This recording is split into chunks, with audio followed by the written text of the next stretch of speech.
जय हिंद एवरीवन। अगर आप पूरे भारत में किसी भी राज्य से हो, आप तैयारी कर रहे हो पैरामिलिट्री की, आपका सपना है आईटीबीपी में जाने का, तो आज की वीडियो आपके लिए रहने वाली है। आज पीटीबीपी में हेड कांस्टेबल के पदों पे वैकेंसी का नोटिफिकेशन जारी हो चुका है।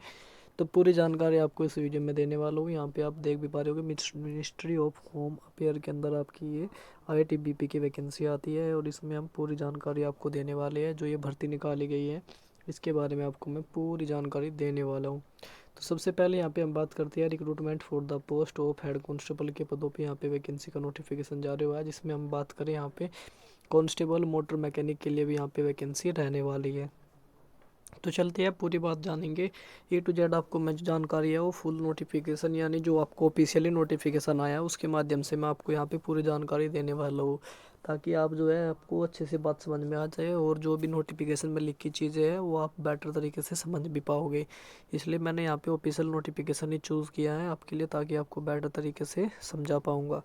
तो चलते हैं, हम पूरी बात जानते हैं और इसके बारे में जो भर्ती है टोटल जानकारी ए टू जेड आपको मैं पढ़ के आराम से बहुत प्यार से समझाने वाला हूँ।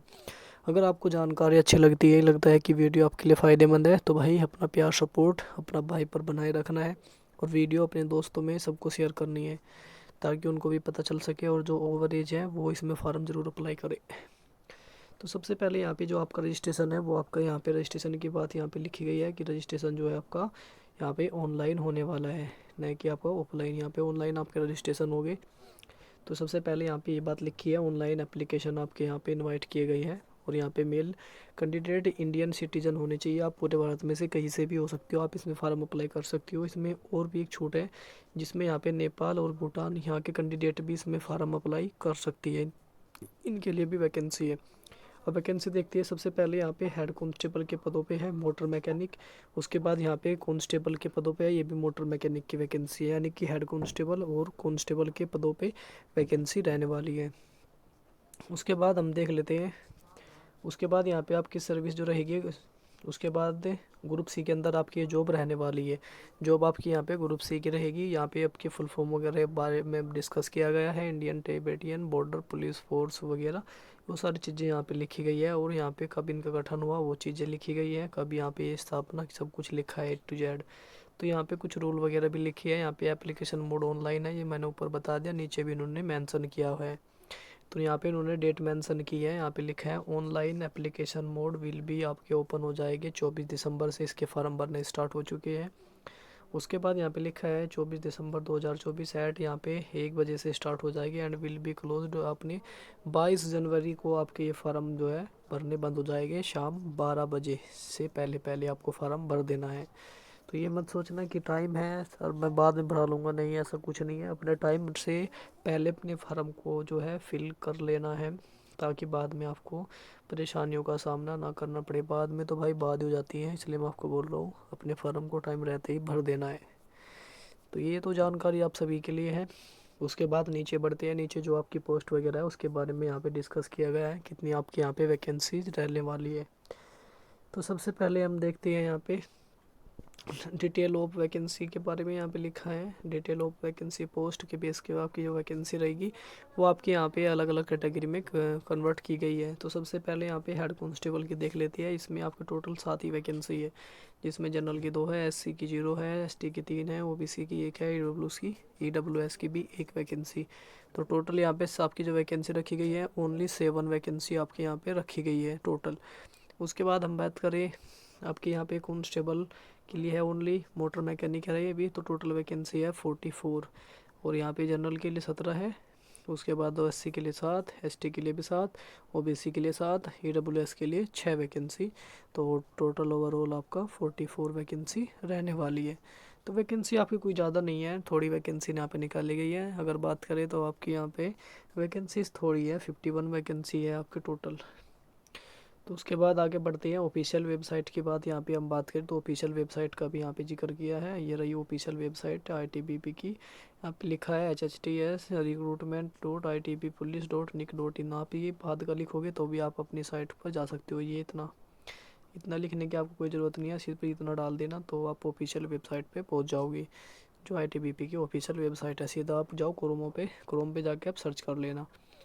उसके बाद यहाँ पे आपकी जो कुछ कोई आपको छूट वगैरह जो भी लिखी गई है उसके बारे में भी हम डिस्कस कर दिए। पहले हम देख लेते हैं एक बार आपके यहाँ पे सैलरी वगैरह देख लेते हैं और आपके यहाँ पे क्या आपको कुछ मिलने वाले अलाउंस वगैरह जो भी है। तो यहाँ पे हेड कांस्टेबल की जो सैलरी पैटर्न है वो 25,500 से 81,100 रुपये तक रखे गए हैं। लेवल 7 की आपको, लेवल 4 की आपको यहाँ पे सैलरी दी जाएगी। कांस्टेबल के लिए यहाँ पे बात करें हम, यहाँ पे लेवल 3 की सैलरी मिलेगी 21,700 से 69,100 रुपये तक आपकी सैलरी जाने वाली है। उसके बाद यहाँ पे अदर अलाउंस वगैरह आपको यहाँ पे लिखा है। देखो अदर अलाउंस में आपको सब कुछ मिलेगा। यहाँ पे जहाँ जहाँ आपकी पोस्टिंग होगी उसके अकॉर्डिंग आपको यहाँ पे अलाउंस जो है मिलने वाला है। स्पेशल आपको कंपेंसेटरी भी मिलेगी। अलाउंस जो रहेगा आपका वो तो आपको मिलेगा। उसके बाद यहाँ पे HRA भी मिलेगा आपको। ट्रांसपोर्ट अलाउंस भी है यहाँ पे आपका, लीव ट्रैवल वो भी सब कुछ, मतलब A to Z आपको सारी यहाँ पे फैसिलिटी वगैरह जो फोर्स में दी जाती है वो सारी फैसिलिटी उन्होंने मेंशन की है कि आपको सारी चीज़ें दी जाएगी। उसके बाद यहाँ पे क्वालिफ़िकेशन हम सर्च कर देख लेते हैं एक बार क्वालिफ़िकेशन आपकी क्या रहने वाली है। तो सबसे पहले यहाँ पे हेड कांस्टेबल के लिए हम देख लेते हैं। तो यहाँ पे आपकी उम्र सीमा 18 साल से 25 साल होनी चाहिए और 10+2 आपकी यानी कि 12वीं पास से आप ये भर्ती देख सकते हो। साथ में आपके पास यहाँ पे सर्टिफिकेट भी होना चाहिए मोटर मैकेनिक का, और साथ में आपको यहाँ पे कम से कम 3 साल का इन्होंने एक्सपीरियंस भी मांगा है कि 3 साल का आपको एक्सपीरियंस भी होना चाहिए, तभी आप इसमें फॉर्म अप्लाई कर सकते हो। उसके बाद यहाँ पे नेक्स्ट बात करें हम कांस्टेबल के लिए वैकेंसी है। इसमें उम्र सीमा 18 से 25 है और ये 10वीं बेस पे वैकेंसी है। ओनली 10वीं पास हो अगर आप हो तो आप इसमें बिल्कुल फार्म भर सकते हो। उसके बाद यहाँ पे ट्रेनिंग सर्टिफिकेट ही आपको यहाँ पे भी देना पड़ेगा। कम से कम यहाँ पे आपको लिखा है 3 साल का एक्सपीरियंस। और भाई यहाँ पे कम से कम आपको यहाँ पे भी 3 साल का लिखा है, 3 ईयर एक्सपीरियंस इन आपका यहाँ पे चलेगा। ट्रेड में आपको कम से कम 3 साल का एक्सपीरियंस होना ज़रूरी है। उसके बाद कुछ आप सोचिए, अगर मेरे 2 साल का है मैं फ़ार्म भर दूँ क्या? अगर आपका फ़ार्म 2 साल का है तो भरा जाता हो तो भर लेना भाई, ठीक है। 2 साल वाले भर सकते हो, जिसका 2 से प्लस है वो भी भर सकते हैं फ़ार्म। उसके बाद ये 10वीं बेस पे थी, ये बात आपको समझ में आ गई होगी। नेक्स्ट बात करेंगे हम। उसके बाद आपके यहाँ पे इन्होंने लिखी है एज इलेक्शन वगैरह आपको इन्होंने यहाँ पे दिखा गया है कि आपको यहाँ पे दिया जाएगा या नहीं दिया जाएगा। तो ये तो इन्होंने यहाँ पे डेट भी मेंशन की है कि आपके फॉर्म यहाँ पे 22 जनवरी तक भरे जाएंगे, तो आपको 22 जनवरी से पहले भर देना है। उसके बाद एक चीज़ यहाँ उन्होंने बहुत अच्छी मेंशन की है कि आपकी डेट ऑफ बर्थ कब से कब तक यहाँ पे होनी चाहिए, ये अब आप इन्होंने बात की है। जिनका जन्म दिवस 23 तारीख पहला महीना 2000 से और 22/1/2007 के बीच में है, वो इसमें फ़ार्म अप्लाई कर सकती है। तो ये आपके यहाँ पे नोटिफिकेशन वगैरह में सारी चीज़ें इन्होंने मेंशन करी है, और कोई भी आपके लिए इंपॉर्टेंट है वो मैं आपको सारी चीज़ें बता रहा हूँ।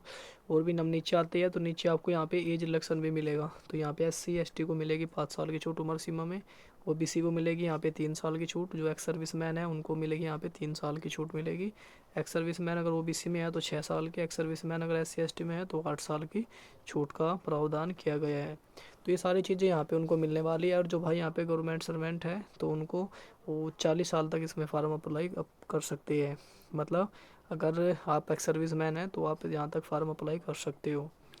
उसके बाद नीचे आप नोट में देखेंगे तो यहाँ पे नोट में आपको कोई इंपॉर्टेंट चीज़ें यहाँ पे इतनी आपके लिए नहीं है। सब एक्स सर्विस मैन वालों के लिए यहाँ पे चीज़ें मेंशन की गई है, आपके लिए यहाँ पे कुछ नहीं है। सिविलियन वालों के लिए यहाँ पे कोई चीज़ें मेडिकल वगैरह के बारे में यहाँ पे डिस्कस किया गया है। तो ये ऑफिशियली जानकारी थी जो मैंने आप तक पहुँचाई। अब बात करते हैं हम अब आप क्या फिजिकल प्रक्रिया एक बार देख लेते हैं, क्योंकि ये भी आपके लिए इंपॉर्टेंट है। तो आपकी हाइट की बात करें 170 सेंटीमीटर हाइट लगेगी। आपकी चेस्ट की बात करें तो SC आपकी यानी कि नॉर्मल आपकी चेस्ट है 80 होनी चाहिए। 5 सेंटीमीटर का आपका जो है फुलाव होना ज़रूरी है। उसके बाद अलग अलग जगह देखिए, अलग अलग जगह पे आपकी हाइट जो है नॉर्थ जोन में आपकी कम हाइट लगेगी, वही चीज़ें यहाँ पे लिखी गई है, ये तो आपको पता ही है। वेट की बात करें तो हाइट के अकॉर्डिंग आपका वेट होना चाहिए, ये यहाँ पे चीज़ें मेंशन है। उसके बाद नीचे आती है, नीचे यहाँ पे मेडिकल के बारे में जानकारी दी गई है। तो मेडिकल में उसके बाद और देख लेते हैं और भी जानकारी फिजिकल के बारे में देख लेते हैं। एप्लीकेशन फ़ीस यहाँ पे मेंशन है, 100 रुपये का आपको यहाँ पे एप्लीकेशन फ़ीस देना पड़ेगा मेल कैंडिडेट को। उसके बाद नीचे सिलेक्शन प्रोसेस यहाँ पे इन्होंने बताया गया है। यहाँ पे देखती है इन्होंने फिजिकल के बारे में डिस्कस किया होगा शायद, यहाँ पे देखो मिल गया हमें फिजिकल के बारे में इन्होंने डिस्कस किया है। तो यहाँ पे 1600 मीटर की रनिंग होगी जिसमें आपको 7.5 मिनट का टाइम मिलेगा। लॉन्ग जंप के लिए आपको 11 फुट कूदना है, 3 चांस आपको मिलेगी। हाई जंप भी आपका यहाँ पे 3.25 फुट का जिसमें आपको 3 चांस मिलेंगे। ये फिजिकल प्रक्रिया आपकी यहाँ पे रहने वाली है। तो चलिए भाई, ये पूरा नोटिफिकेशन था। फुल नोटिफिकेशन में मैंने आपको अच्छे से समझा दिया। आशा करता हूँ जानकारी अच्छी लगी होगी। मिलते हैं नेक्स्ट वीडियो में।